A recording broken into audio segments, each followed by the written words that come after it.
What is going on, everyone? Welcome to another video from Featured Tech. In this video, I'm going to be showing you how to reset your Beats Studio Pro headphones.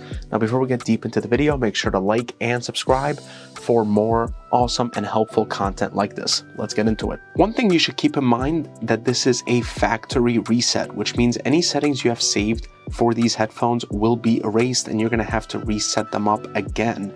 Now, in order to reset the headphone, you're going to find your power button and you're going to press and hold for several seconds until you see a red light that pops up here that you will see in a couple seconds.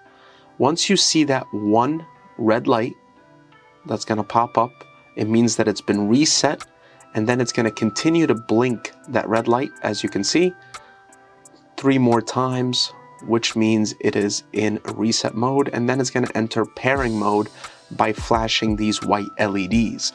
Now, this reset is great if you're having any type of issues with the headphone, and it may also be helpful to forget the device from your settings menu in the device that you're trying to pair the headphones with and try to repair it again with that device. So this was my video on how to reset your Beats Studio Pro headphones. Hope this video was helpful. If it was, make sure to like and subscribe. And if you have any comments or questions, leave them down below.